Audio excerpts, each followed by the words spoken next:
Hello दोस्तों, सावन का महीना लग चुका है, यानी 11 जुलाई से लगा है 2025 में।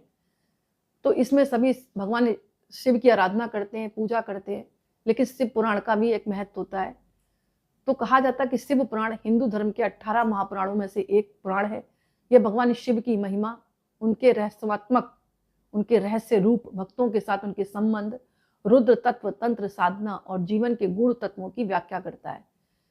इसका महत्व क्या है जो पढ़ता है? शिव पुराण पढ़ने से कहा जाता है कि एक तो सच्ची जानकारी मिलती है, भगवान शिव के जन्म का रहस्य पता लगता है कि भगवान शिव के जन्म का रहस्य क्या है, उनके विवाह की लीलाएं, अवतार, उन्होंने जो जो लिए, शिवलिंग की उत्पत्ति कैसे हुई, ये जानकारी मिलती है।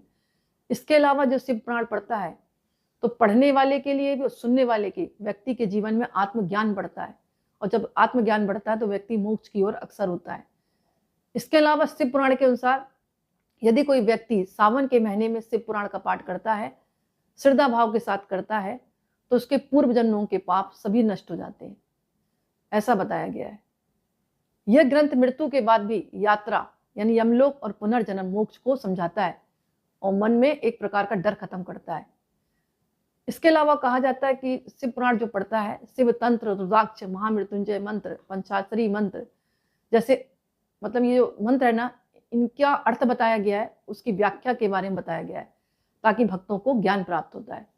और लगातार इन मंत्रों का जाप करने से, भगवान शिव की आराधना करने से व्यक्ति का मतलब अंदर से डर खत्म हो जाता है, यानी मृत्यु के भय का नाश हो जाता है। मृत्यु नाम की चीज नहीं रहती, वो मृत्यु से डरता नहीं है। मतलब इसमें नंदी, भृंगी, रावण, रति, पार्वती, सती, मार्कंडे आदि की शिव भक्ति से जुड़ी कहानियां हैं जो भक्ति को दृढ़ करती हैं। बाकी सावन का महीना, शिवरात्रि, प्रदोष व्रत आदि की विधियां बताई गई हैं इसमें, उसका महत्व बताया गया है, यानी इसका बहुत ज्यादा महत्व है। भगवान शिव का, जो भगवान शिव है ना, इनके बारे में गहन ज्ञान प्राप्त होता है, आत्मा की मुक्ति की ओर ले जाती है ये पुराण। शिव भक्ति में वृद्धि लगातार होती है, क्योंकि भक्त को मतलब रस आने लगता है पढ़ने में। तांत्रिक, मानसिक, भौतिक कष्टों से रक्षा होती है, करोड़ों यज्ञों के बराबर पुण्य प्राप्त होता है। तो इतनी इसकी महिमा है। शिव पुराण के खंड कितने हैं? 12 संहिताएं खंड है इसमें। पहला खंड है इसमें विदेशर संहिता, दूसरा रुद्र संहिता, 5 भागों में डिवाइड है। सतरुद्र संहिता, कोटि रुद्र संहिता, उमा संहिता, कैलाश संहिता, वायव्य संहिता, इस तरह जो है इसके बताए गए हैं। ये 12 संहिताओं के खंड में विराजित है इस तरह, और सबका अलग अलग मतलब विवरण दिया गया शिव पुराण में।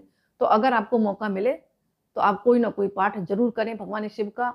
सावन के महीने में जितना समय मिले उतना पढ़ लें और भगवान की आराधना करें। ये तो